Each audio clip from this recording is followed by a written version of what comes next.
In the second segment related to the right to be forgotten, I will present the arguments from both sides of the debate, those that support or oppose such a right or its global implementation. And I will end with some general conclusions regarding the right to be forgotten. Let's first consider the questions regarding the existence or not of a right to be forgotten. Arguments against a right to be forgotten have been well circulated around the online community. The right to be forgotten centers around the individual's ownership over data that may have a public interest and that go beyond the individual himself or herself. For example, the fact that a particular individual was declared bankrupt 10 years ago is not simply information about that person. It also involves his or her debtors. It also involves a decision in an open court. The idea that it is the individual who should retain ultimate control over that particular information ignores the broader right of the public to share and receive materials that is legitimately in the public domain. The threshold proposed by the European Court of Justice is unclear, according to many commentators, and I will have to agree with them. It could result in issues of public interest to be deleted or forgotten. Insofar as the information is already public, is already in the public domain, there is a strong interest in preserving it and in it remaining easily accessible for research, archiving, or due diligence purposes. So these are some of the arguments against the idea that there is a right to be forgotten. On the other hand, there are a number of arguments in favor of the right to be forgotten or delisted in the digital world. I will spend a little bit more time on those arguments because they tend to be less well known by the free speech community. A range of arguments are linked to the right to a personality, including the right to privacy and data protections, rights that have been mostly developed and adjudicated in continental Europe. Essentially, the argument for a right to be forgotten is predicated on the concept that individuals should be able to decide on the possible use of their own data, with reference to their own autonomy and right to personal development, two concepts which we have discussed in the first week of this course, and two concepts which are, interestingly enough, at the heart of the concept of freedom of expression. Such a right may be particularly invoked in cases of old criminal records which are no longer relevant or carry no public interest, but which may impact negatively on an individual's ability to work, for instance, or hamper their ability to obtain the credit they need, or simply prevent them from living their lives with dignity. Such a right to have old criminal records revoked is actually already in place in many countries in the offline world. Why, so the argument goes, could not be exported into the online world? For some years now, grassroots social movements in Europe have called for a right to be forgotten, alarmed by the lasting consequences of online posting. So, for instance, in France in 2010, as a result of pressure emanating from associations of parents, as well as children's rights and Catholic organizations, the French government adopted two charters related to the right to be forgotten. And to a large extent, the European Court of Justice decision was very much in keeping with a strong social demand in Europe, in particular, regarding privacy. Even in the United States, there is some probably far lighter movement towards recognition of a right to be forgotten.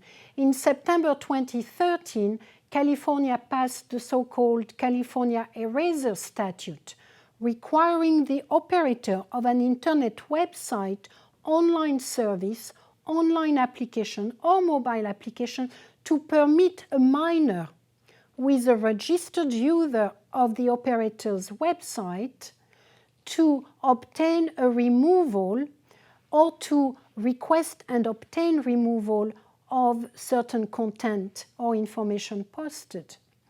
While it is far narrower in terms of the scope and the audience concerned than the European Court for Justice right to be delinked decision, the California Eraser Statute does underscore social anxieties and pressure and the determination of the political and legislative sectors to draw some boundaries and to draw on the law to establish those boundaries. Again, in the United States as well, there has been a number of legal initiatives to address and curtail so-called revenge porn website, mugshot website. All of these testify to the increasing conflict over the reach and use of internet in a time perspective, not just in a geographical perspective. There are other arguments regarding the right to be forgotten and why it is not posing the threat to the right to information that some had envisaged initially. Contrary to initial fears regarding the misuse of the right to be forgotten and the risk it posed for the right to access information, the vast majority of the requests made to Google for delisting originate from members of the public. 95% of those demands originate from members of the public who are seeking to protect their private information. And less than 5% came from criminals, politicians, or public figures. So that's a very revealing demonstration, I think, of the way the right to be forgotten is understood and is being approached from the public standpoint. Secondly, individuals whose removal requests are denied have the opportunity to appeal Google's decision to their national data protection. And so far, only 1% of Google's decisions have been appealed according to the data available at the time of writing this segment. 1% only. As of June 2016, Google had evaluated 1.5 million URL arising from the European implementation of the right to be forgotten, and they had approved 57% for removal.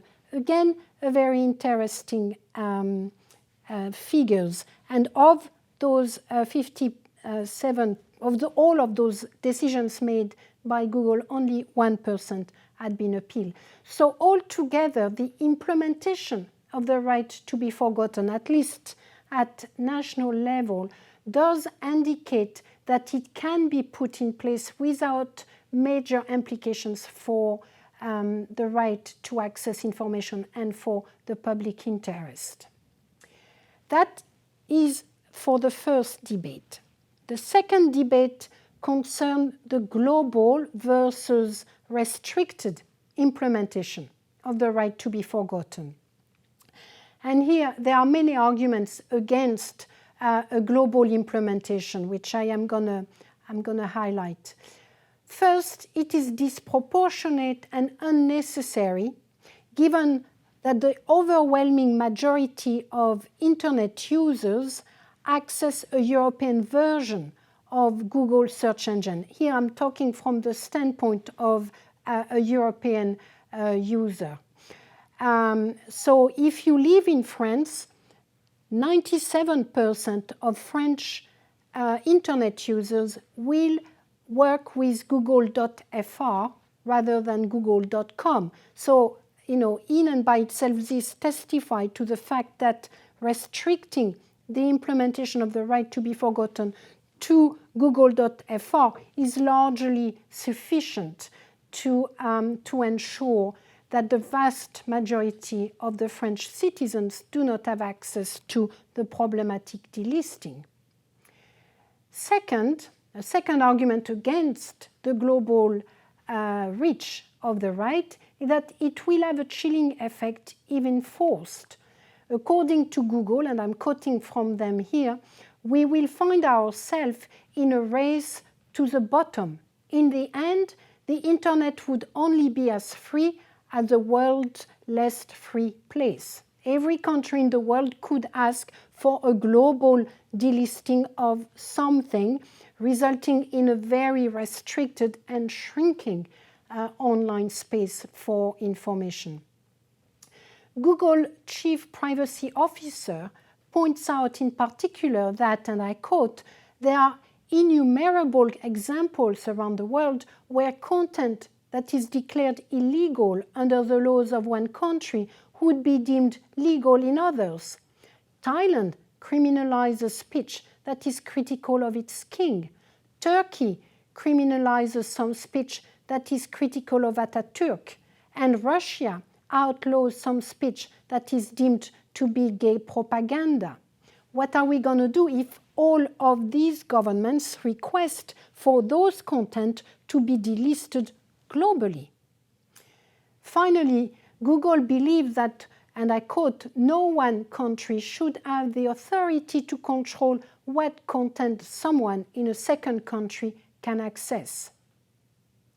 In a follow-up argument, Google argued that if the French law applied globally, that the French decision, how long will it be until other countries, perhaps less open and democratic, start demanding that their laws regulating information have global reach?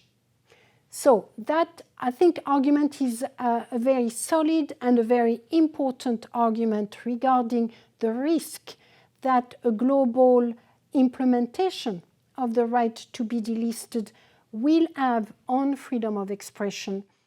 So what are the arguments that support the global implementation of the right to be forgotten? The first one, and it is an important one to remember because I think we tend to forget it, is that the delisting of an extension in Google, in particular, or another search engine, does not limit freedom of expression because it does not involve the removal of content on the internet. It only withdraws a link from a Google search based on the first and last name of a person complaining and wishing for their right to be forgotten, asking for such a right. However, those pages remain accessible when the search is made using other words. The content is never deleted from internet, just the way to access that content is limited. Also, the people who support a global implementation point out that Google has been implementing such a global delisting for years to implement the American copyright law. So if it can abide by US copyright law globally, why can't it do it and apply European privacy law internationally? So does the argument go. There are far more removal requests due to copyright concern than privacy issue. Quoting from a Google report themselves, in 1 month only, Google says it has received 88 million requests to remove URL due to alleged copyright infringement. These are all governed by the American Digital Millennium Copyright Act. By contrast, Google has assessed 1.5 million requests for removal due to the right to be forgotten in the entire period since May 2014. 88 million in 1 month, for removal of copyright product versus 1.5 million removals over more than a year. So I think these kind of arguments highlight possibly some of the biases in the way Google and other search engines are interacting with some of the content and some of the demands for removal, putting far more emphasis on the copyright aspect than on the privacy issue. And here we're going into a possible conflict of norms between Europe and the United States, with Europe having placed far more emphasis and focus on the right to privacy than under the American system. So far, only one country, France, seems to have insisted on a global delisting, while only one court has upheld the extraterritorial approach. Google, as I have mentioned, is looking for a technical solution through the use of geolocation signals, which I think is a reasonable approach, even though it has been so far rejected by the French administrative entity. So in conclusion, the right to be forgotten, delisted or de-indexed raises many issues and questions which are bound to generate further interpretation and different rulings around the world. First, the extent to which courts cite legal interpretation by other jurisdictions of new legal and technical issues they are being asked to adjudicate, the way in which they do so, and what it means for the emergence of global norms on freedom of expression. This body of issues is very much exemplified by the way the right to be forgotten is being handled and treated by courts around the world, who rely on each other's decisions because they are dealing with such a new issue and a difficult one, both technically but also normatively. Second, the extent to which there is a universal right to be forgotten, and what this means for the online world, the conditions under which this may be permissible, and the responsibilities and duty bearers the implementation of this right is generating. This is a second set of questions which is at the heart of many of the normative debates, particularly opposing the tradition in Europe around the importance of the right to privacy and that of the United States, where such rights has generally not been recognized to the same extent. And then the third body of questions concern the implications of adopting a global interpretation of the right to be de-indexed, and what it means in terms of the extraterritorial reach of a particular state outside the boundaries of their national jurisdictions. This is a third set of challenge raised by the right to be forgotten, and a very important one. Globally speaking, data regarding court cases indicates that the right to be forgotten has become largely accepted by users, by national administration, including privacy or data protection commissions and court. The main challenge ahead will thus be first and foremost whether it can be implemented beyond the country from where the demand came from. It may be expected that on this issue as well, national courts will make the final determination. Thank you very much.